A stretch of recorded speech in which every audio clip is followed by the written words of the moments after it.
Well, good morning, everybody, and welcome to the Fair Education Alliance's Summit, a great two-day festival, actually, a celebration of everything that cross-sector alliances can do.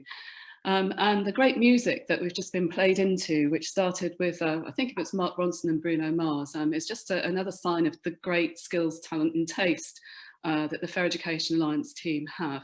And so I'd really like to thank you all in advance for all of the work that you've done to put this great summit together and to bring us all round the table really to talk about some incredibly important issues for our children and for the future of society.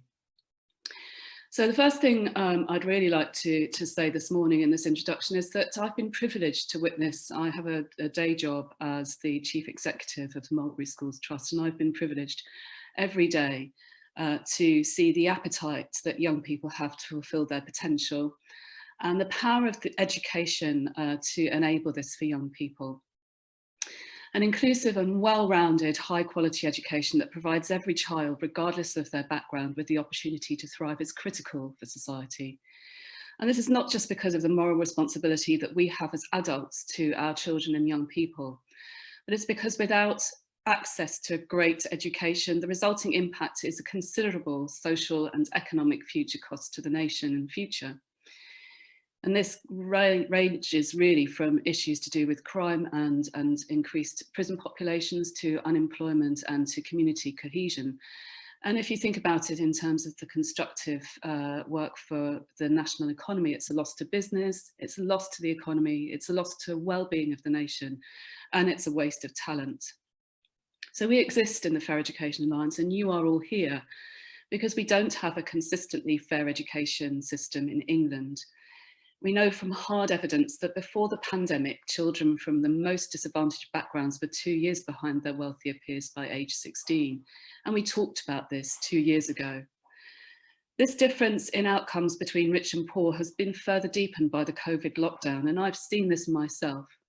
Between March 2020 and April 2021, we had school closures, and we saw vividly the reality of hunger and health poverty and lack of home resources for learning that were experienced by some children in different communities across the country.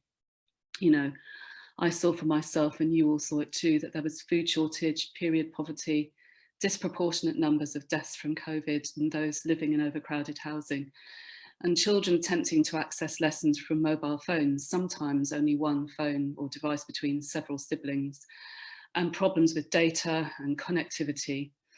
And then the exacerbation of all these issues at the intersections of class, race and gender.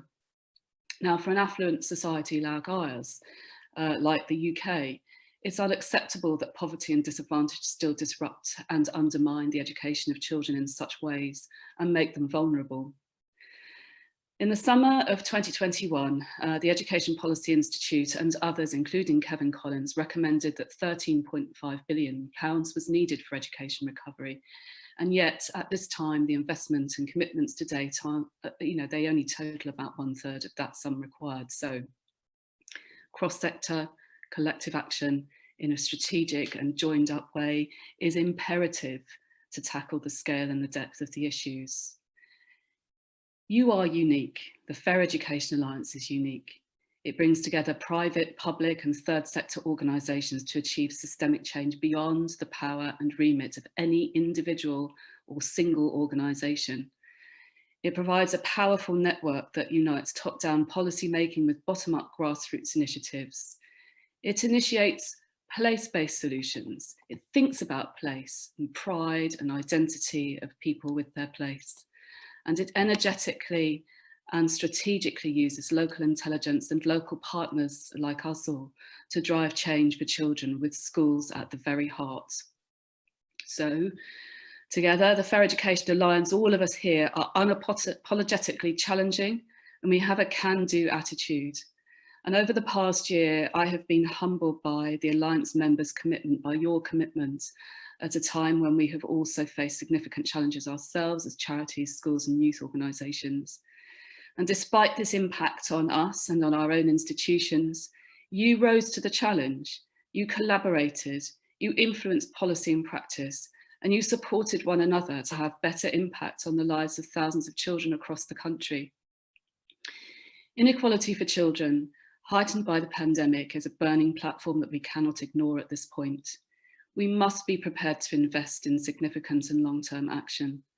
And funding is just one element, but far beyond that, we must leverage the connecting points between us that the Fair Education Alliance brings when we come together. The key players who have experience, evidence, and a passion to make change for communities and to instigate innovative, bold, and coordinated solutions for system-wide change. Fairness for children and a great start in life through education is possible. And collective cross-sector action led by the Fair Education Alliance, by us all together, will make the difference. We will always achieve more together than we can achieve alone. And I started by saying that we were played in by Bruno Mars and Mark Ronson. This was Michelle Obama, the First Lady's choice, the First Lady of the US, her choice for her Get America Moving campaign. And she and her husband, President Obama, are just symbols of collective action, the collective action over time that led to significant change at top level in American society. This is what great collectives do together. We may not have our names known individually, but together we can make lasting, lasting change. And I truly believe this. And that's why we're here together over the next 2 days. And I thank you all for your part in this. Thank you so much, Vanessa, for those opening words. Gina and I will open formally in a second. But we have one more special opening for you from some young people. So Gina, if you'd like to introduce Lily. Great. So we are delighted to have Lily Eastwood here from Literacy Pirates, one of the long-standing Fair Education Alliance members who initially started with their pirate ship in Hackney and have since expanded to be tackling literacy inequality across the board and going ship by ship expansion, working with young people. So Lily, I will hand over to you. Hi everybody, we're absolutely delighted to be here helping to open the summit. At the heart of our programme is tangible success for the young people that we work with. So when we shared with these young pirates that they had the opportunity to send some work to you all, they were, well, I can't tell you how excited they were. I think you'll see in the clips they were pretty excited. The work you're about to hear from Hasti and Zayan, who are 10 and 11, was written aboard our Haringey ship, which is our second ship. And every week we have over 250 young people or young pirates join us online and in person. They work one-to-one and with in small groups with trained volunteers and a qualified teacher.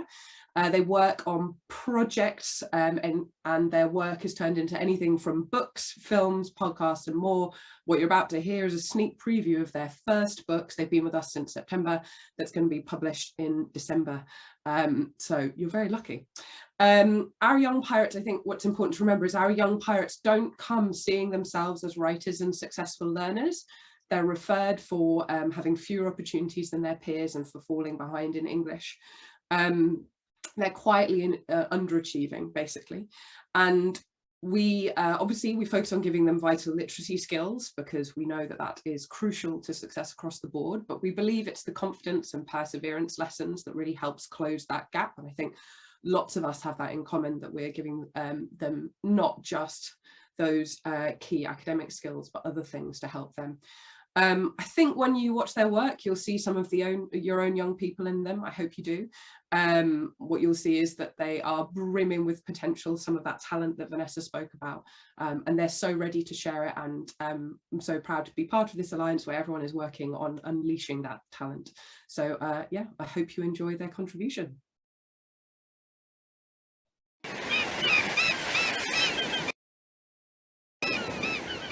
Hello, my name is Asti. And my name is Zion. Well, we do lots of reading and we splurge, which is very fun actually. And it's very creative. At the Literacy Pirates, we teach you how to learn literacy, meaning English. We get to write like stories, poems, like get your thinking up and imagination going. My handwriting actually has gotten higher, and I think it's actually my 10th house now at Literacy Pirates. The literacy pirates I like about is the people. When I first came here, everyone was so nice, and we got to start off with a splurge, meaning that we can write anything. It doesn't matter about punctuation, anything to do with punctuation. And then the thing that helped me was the one problem with my English is every time when I'm writing, my phrases get a little bit mixed up. So I'm hoping further in the future that they'll help me get my phrases right, because my phrases they're just a tornado.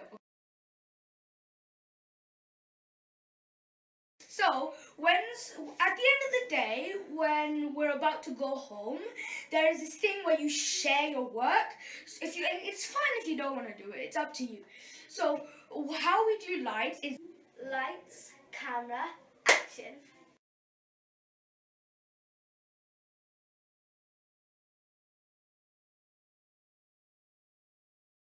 Lights, camera, action. Hello, right now we're in Kidzania, the airplane bit. It's where dreams come true, kind of. It's a trip to magic. In the airplane bit, you can be pleasant, scared, excited, and nervous. They have a simulator which is really fun. You have to go into this green as broccoli squares. I also see the loud engine. It's as loud as the vacuum. Then it goes bing, bing, bing. I smell the fresh air. I feel the cool air on my soft skin. The sound of the Kidzania airplane.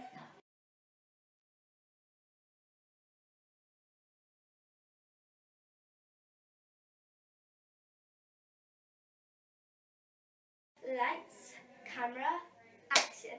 I was at my house where nothing ever happened. The deafening silence bored me to the core. As I stared in the blank void of my wall, the never-ending nothingness consumed my being as I gazed upon it. Then a loud bang through a monsoon of wind, blowing my organs away. Running as fast as I could, seeing black foggy gas surrounding my whole being. Then I see a shining, shimmering light coming from it. Then it flew towards me, then saying my name. I took it, and upon the carved sides, words appeared, and it said, "For the good of all, daylight is mine to command." I said it,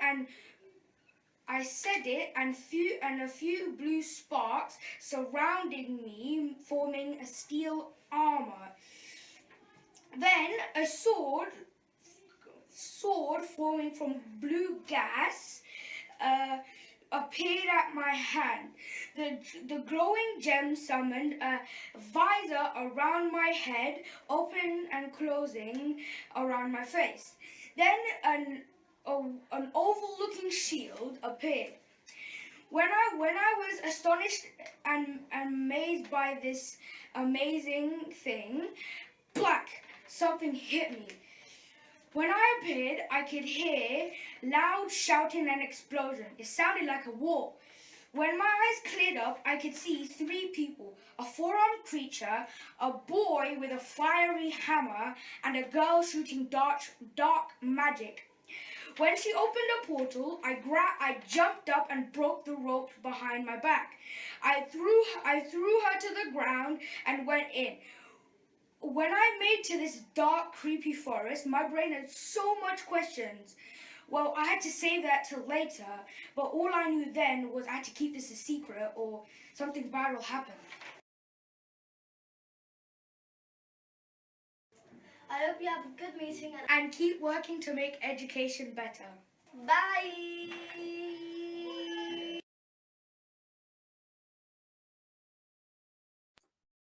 Wow, what a wonderful day, a wonderful way to start the day. And I think those final words, have a good meeting and keep working to make education better, bye, says it absolutely all. So Thank you so much, Vanessa, for your opening words. I think you struck the balance between the seriousness of the issues that we are here to tackle today and that we all work every day on, but also the energy, uniqueness and potential of the alliance and of us all working together to address them in this moment in time.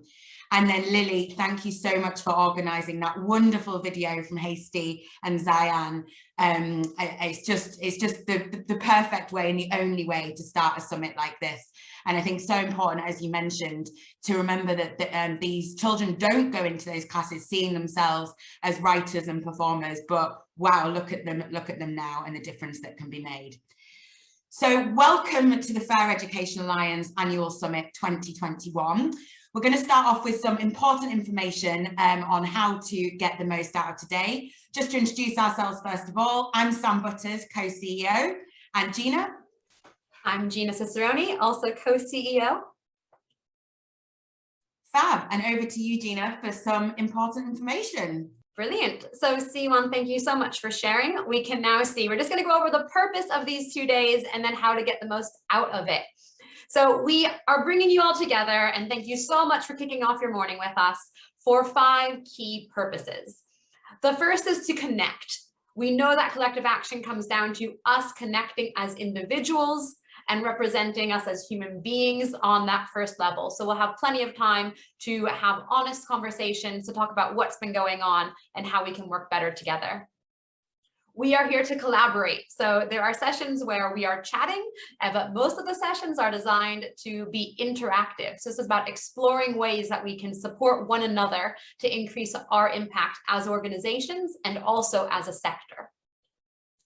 We then want to reflect, as Vanessa brilliantly started with, the past year has been a really up and down journey. And so there have been lows of lows for the sector and even for many of the individuals that are on the call today and within the FEA. But there have also been some key opportunities. And so we want to take the moment to reflect on how this journey has been, to celebrate where we are now, what has happened that's gone well, and recognize what needs to be done. And then to plan collectively how we are going to tackle education as the most pressing issue of our time. So a few key pointers for how to get the most. Some of you will be virtual event gurus, and others it might be your first time coming, because the Alliance has grown tremendously over the past year, now with over 240 members. So if we go to the next slide, we have a few different ways to get involved, and ways to take advantage. So the first is to use the chat function. I'm seeing those comments in the chat coming through, but please do share your thoughts, your insights, your questions as we go along. It will really help to make this an engaging experience. Second is we have sent around the attendee list. So thank you all who have consented to share your contact details. That is absolutely part of building the relationships and then being able to connect during and following the summit.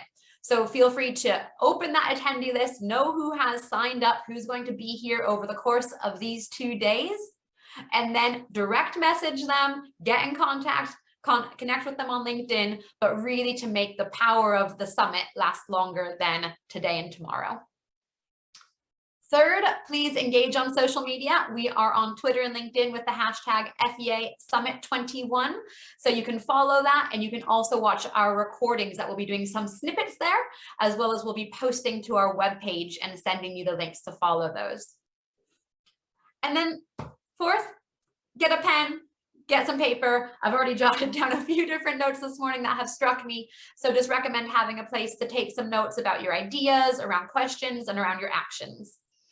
And on that note, so please do set yourself some actions. We can only tackle educational inequality together if we're all acting on this following from the few days. We'll be checking in to understand what you're going to be doing today and tomorrow as a result of the summit. And one of those things that we would love you to do is share with your colleagues. We are a movement, and it's not just about who's on the call today, who's coming to dinner tonight, and who's on the call tomorrow, but really about who finds out about this and who's taking action as a result. Over to you, Sam. Fabulous. So the general flow of the 2 days is structured around looking back, assessing where we are now and looking forward. And we're also going to be unpicking two big themes throughout the 2 days, which you'll be able to observe in some of the content and conversations. So firstly, around, Vanessa mentioned that there are inequalities rife in our society, which might not seem exactly directly related to education. Social cohesion, crime, welfare, job skills shortages. But actually, we want to make the observation that inequality in education is a root cause to all of these societal issues which we're facing. And how can we come together to make this narrative more clear, more succinct, and more frequently, so that we can drive the change we need in education to fix those bigger issues. And then the second theme that we're going to be picking up through the 2 days is around moving away from siloed working. We are all about the fact that there are hundreds of organizations, you guys, thousands of individuals, all doing great work with great ideas and great impact, but the sum total is not enough. What we need to do is break down the silos and work together holistically beyond our organization, even beyond our thematic area, whether that be well-being or supporting teachers and leaders, and create a holistic education system which is fair.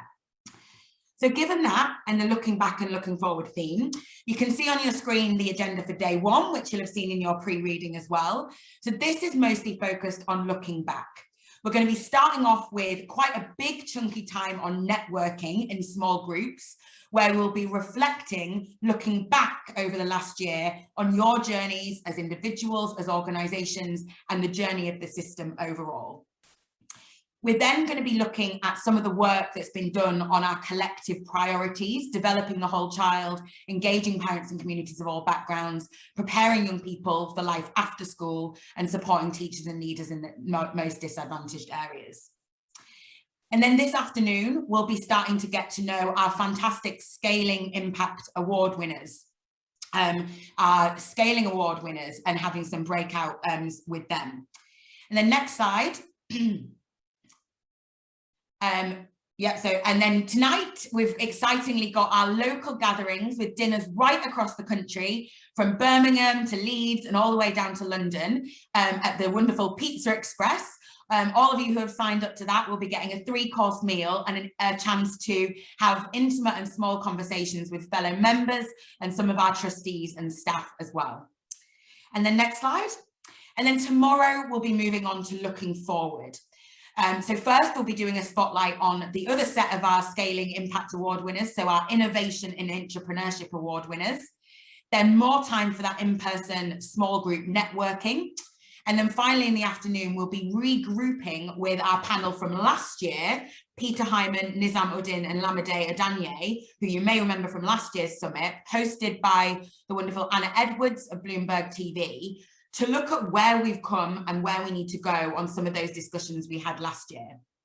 And last but very much not least, we'll come together from 11:45 to 12:40 to properly look forward as a collective on what we're doing as the Fair Education Alliance and how you can get involved in the collective in the year to come.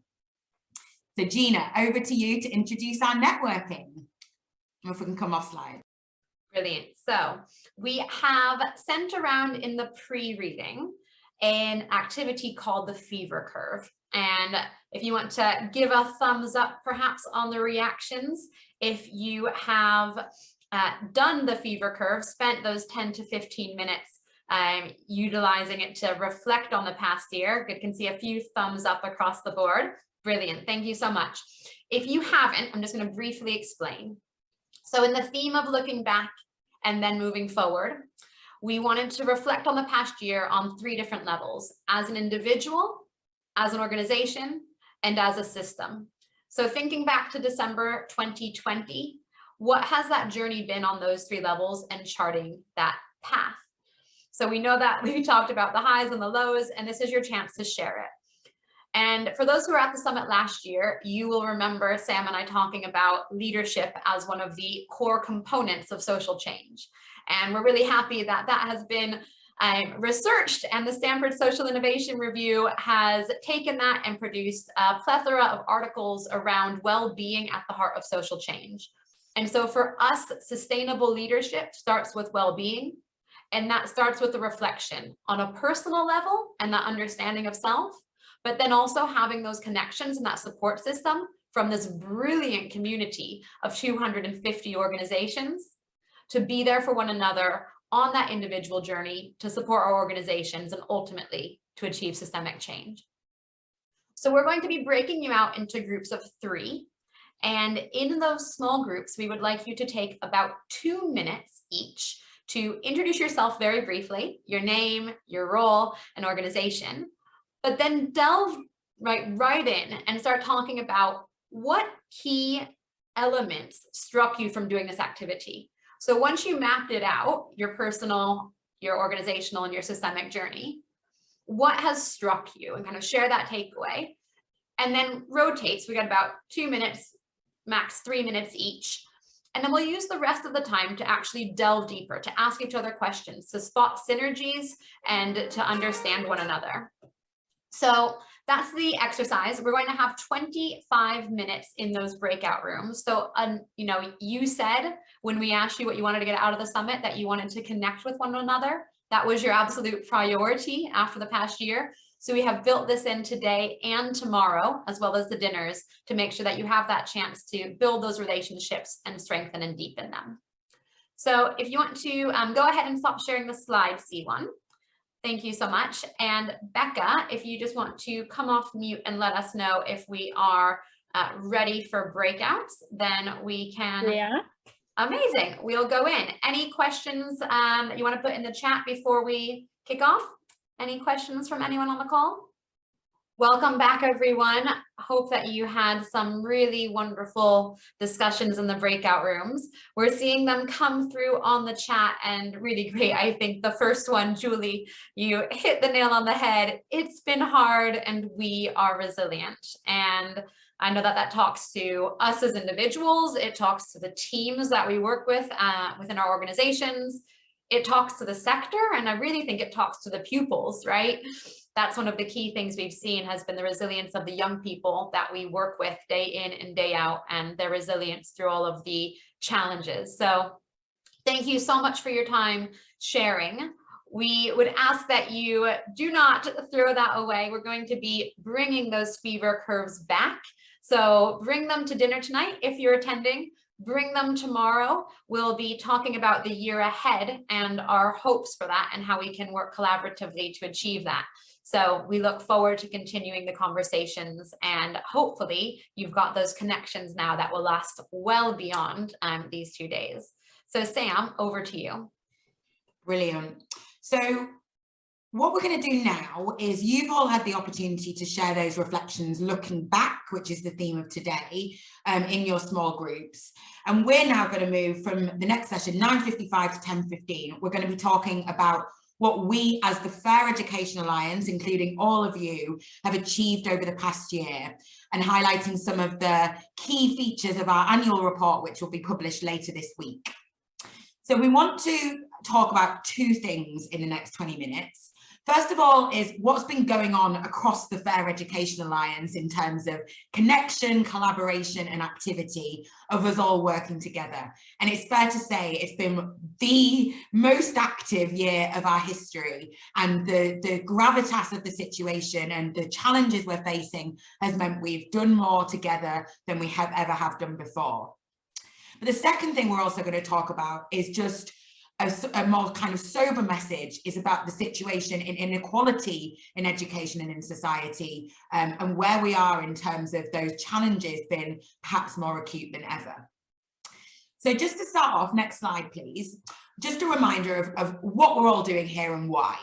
So our vision across the top there is very clear. All of us want a society where no child's success is limited by their socioeconomic background. And we have our 5 fair education impact goals. But despite those hundreds of organisations and thousands of individuals committed and actively working towards these, the progress towards them is far too slow.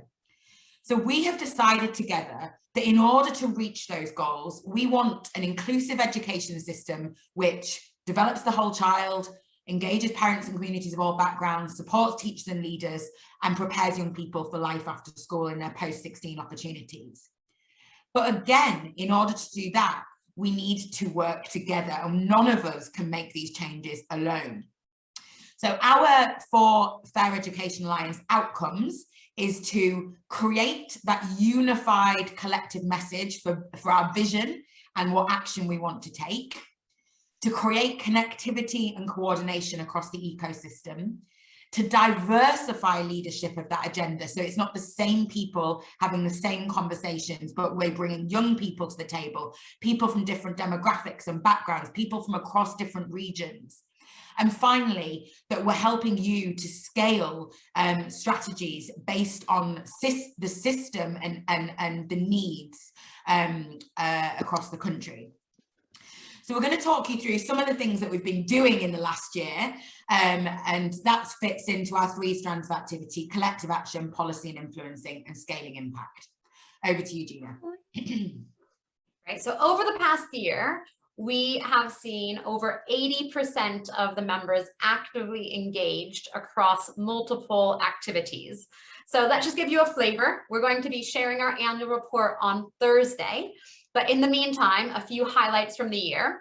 On the open letters and submissions to improve policy, we had over 100 individuals who signed the open letter earlier this summer, and then co-created our response for the spending review to input into that. So C1, if you wouldn't mind just doing a click, we'll go through each of those bubbles now. Brilliant. Next on the bulletin, we have sent over 51 bulletins to a readership of over 500 individuals. There is more. We're going to talk about ways to get involved on the bulletin. So please do share the sign up link with your colleagues. But amazing that we've kept that going on an annual basis to share opportunities from within the membership and key sector stakeholders. Next, we have the collective action working groups. We're going to be going into those breakouts, but 7 collective action working groups, from our overarching campaign group that meets monthly through to a new group on tackling racial inequality head on and about engaging parents and carers. These are member led, and we have seen so many members come to nearly 100 meetings across the year for collective action. Then on our youth engagement strategy, we are so excited tomorrow to launch our new youth engagement strategy, and thank you so much to everybody who contributed. We had consultations with you over the summer to co-create this and put together your young leaders, who 12 of them formed our youth strategy group and helped us create the new strategy for youth engagement going across the board. On membership tools, we're also excited to share more about this progress, but for the 45 of you who have been involved in the co-creation of these tools, you have helped us design how we're going to facilitate those connections, the collaboration, and the targeting to support you to work with one another and work on that system level to address educational inequality. Then we have our Scaling Impact Awards, and we have our 17 award winners on the Innovation, Entrepreneurship, and Scaling Award. Many of you are already on the call, and we'll have breakouts to learn from what they have done in reaching those 500,000 young people over the past year. And on the support, we have nearly 100 individuals who have supported us with selection and support. So this is truly a networked approach. And then finally, our flagship events. We had our Impact Festival for 2 weeks in April. These were different sessions, about 40 sessions, and they were facilitated by nearly 60 Fair Education Alliance members. So to all of you who helped design and lead those sessions, thank you so much, and amazing feedback to help build those knowledge, skills, and connections. And rewind 1 year ago, our annual summit, where we had over 300 of you. This year we're due to have 400, but really shaping the strategy and planning our next phase. Like I said, our annual report is coming out on Thursday. However, we anticipate that you will learn more about this over the past 2 days. But first, we want to give you a flavor. So you've heard it from me, you've heard it from Sam, but let's hear from you. Over to you.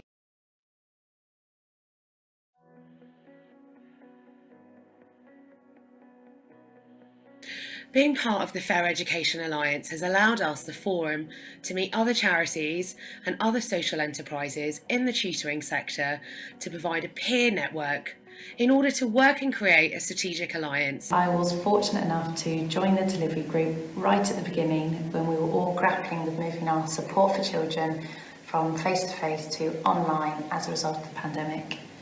The practical support, advice, sounding boards and lessons learned throughout this time have been invaluable in allowing us to support children across the country with our online programme. I absolutely love the overarching campaign working groups. There's always so much going on at the FEA. It's a great way to keep on top of all the various things that are happening, and also to hear from various other members about the things they're getting on with and finding lots of good opportunities for collaboration.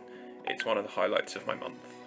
As a newcomer to the education sector in the UK, being a part of the Alliance as well as the Impact Festival has shown me the real appetite among the different members to engage in impact evaluation and use data to better understand how to improve the life chances of young people.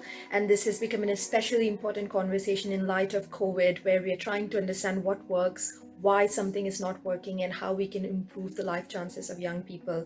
And being a part of this community of interest has allowed us to share those lessons together in a collaborative and a community-driven manner. The tuition advocacy group, which the FEA has brilliantly facilitated over the last year, has been invaluable for Tutor Trust. We've worked closely with like-minded charities and achieved major changes in government policy and also huge amounts of new public funding to support disadvantaged pupils, specifically the National Tutoring Programme and the School-Led Tutoring Grant Scheme as well. In addition to that, we have been able to share best practice with each other and support each other in all sorts of ways, and just that solidarity and fun that you get through that joint working has been so important during the difficult times of the past 12 months, and we are really grateful. The Entrepreneurship Award gave us the support that we needed to expand our work in a whole new area. It was a real privilege to be able to learn directly from such knowledgeable and experienced trailblazers in the education sector. Working alongside the other winners also provided us with a space to share ideas, get feedback, and create a community of like-minded people all working to make education better. For the past few months, we've been working with the FEA through the Scaling Award. We've benefited from making new connections, an introduction to a new funder. We've got some help with HR and tons of advice about scale and how to do it best. We've doubled in size, which means it's been a roller coaster year.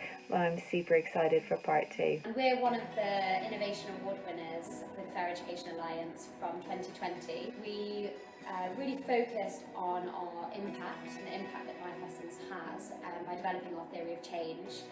They helped to connect us with inspiring leaders within education. They helped us with media opportunities such as appearing on BBC News.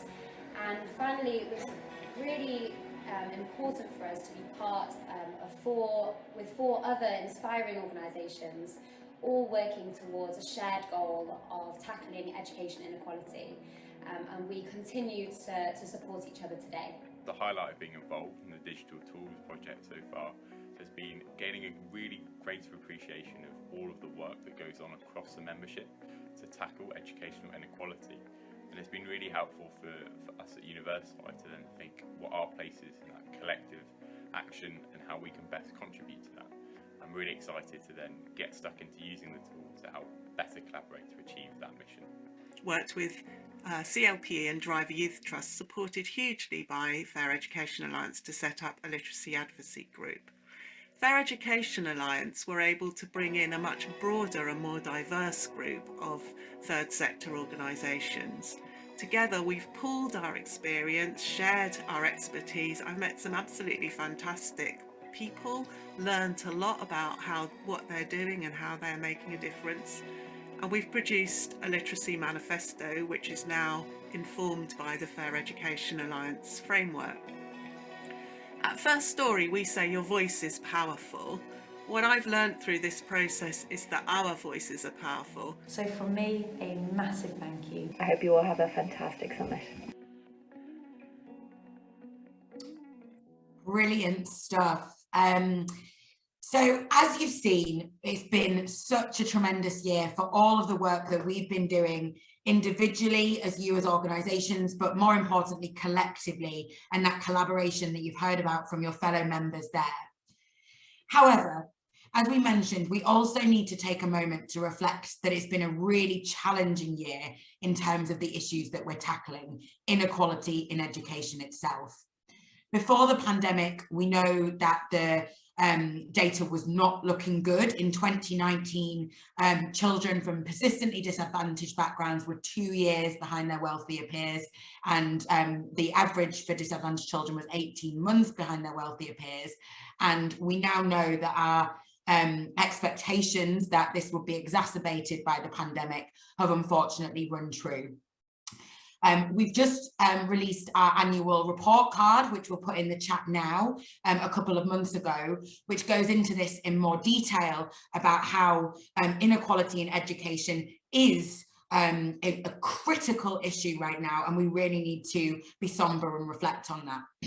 Vanessa mentioned in her opening about the difference between how much has been committed in the recent spending review to education recovery and how much was asked for, 15 billion compared to around 4.9 billion, so only a third.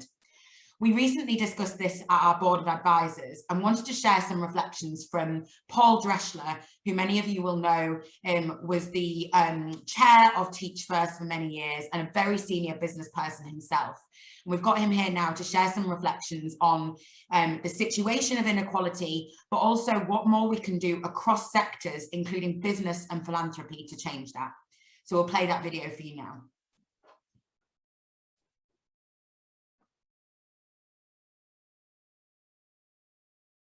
I want to start by just reflecting on where we are at the moment. And we were meeting at a time when I would suggest that inequality is the defining theme of our age, whether that's the difference between vaccination, whether you're rich or poor, in terms of the impact of climate change, the impact in terms of whether you're rich or poor. And as Sam has mentioned in the introduction, whether you're rich or poor has a profound impact on your education opportunity. So, you know, of course, there's always been inequality, though I think seldom have the extremes been so great and indeed the gap so wide. The deeper that I try to understand poverty, deprivation, crime, disadvantage, I became convinced that education was the principal way to end poverty and disadvantage. I start on the basis, I think Nelson Mandela was 100% right. He said education is the most powerful weapon with which you can change the world. And I think it has never been more important. We need all hands and brains on deck to deliver economic growth, sustain health, exploit technology, and meet the challenges of climate change faster and better than ever. The need has never been greater. We just need all of the talent. And you heard earlier, you know, what's the number one issue? Businesses across the world at the moment getting access to the talent they need for their business. So we can't afford to waste any talent. Now, business gets this. In fact, I think business gets it 100%. I think in business, we also question whether it's our duty and our responsibility to pay for education twice. Bear in mind, we already pay our income taxes, our corporate taxes. In fact, those tax rates are rising. The purpose of those taxes is to fund public services like health and education. So I think it's understandable why in business I might say, how many times do I have to pay for education? But against that background, you know, what can we do? Well, when I thought about the exam question, I thought there's really two critical things if we want to inspire action and funding. It's to communicate and educate. And I start on the basis that those of us who live in the world of education, those of you who are familiar with the world of education, those of you even on the board of the FEA, you assume everybody else knows about the state of education in this country, and they do not. In fact, far from it.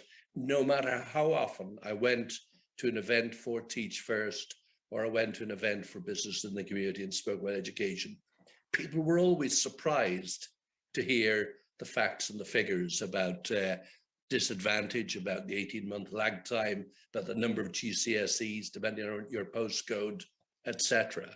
So I think one big question for us to ask is whether or not we presume that those of us who are passionate about this theme just assume that everyone else gets it. I think that's a big question. So I think we need to make the case for action clearly, frequently, and intensely.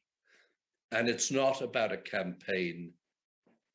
It's not about a report, it's about a campaign. I think all too often we think we've done a fantastic report, another one from the Sutton Trust, another one from somewhere else, another one from EPI. These reports, you know, they're sources of fact, but unless they're taken into a serious long-term campaign, I question their real value.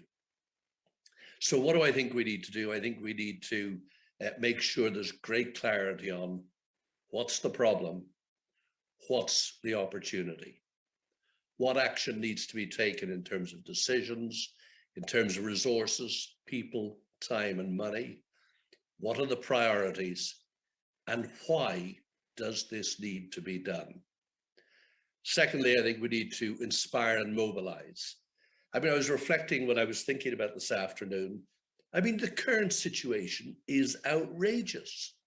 I mean, it is absolutely, totally outrageous, unacceptable that in the 6th richest country in the world, we have the education disadvantage that we do.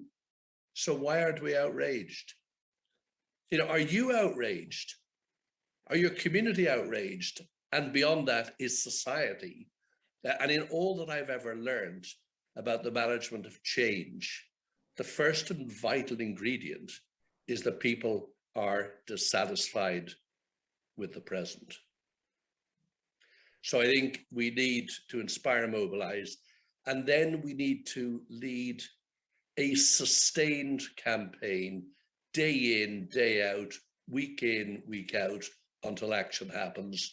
Not that 25 of us sign a letter once every couple of years protesting and reminding. I think we've learned that doesn't work. And I think what we've learned is that we're dealing with such a high frequency of change in the Secretary of State for Education. We need to think about where do we need to take this battle beyond just DFE.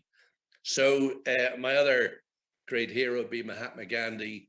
He said the future depends on what you do today. And I think that's why Sam and Gina have brought us all together. Great. Thank you so much, Paul. And inspiring words about the situation that we're in, but then the power of the collective to talk about and share that outrage and cause that movement. So where does that leave us? We are going to go into the breakouts for the collective priorities, where you can talk about the action we're taking, not just the reports about what has happened, but about the action that you are taking day in and day out. Before we do that, really quickly, just want to get your feedback. This is something that is incredibly important to us, and we'll be taking polls across the 2 days and getting a taste for how you're feeling. So Daniel, if you wouldn't mind launching the poll right now, I want you to just think back to this entire morning. So Vanessa, the literacy pirates, then the breakouts that you've had to get to know one another, and then hearing from Paul and yourselves as we talk about what we've done. Can you just go ahead, please, and fill out the poll, and we will then move on to the next sessions.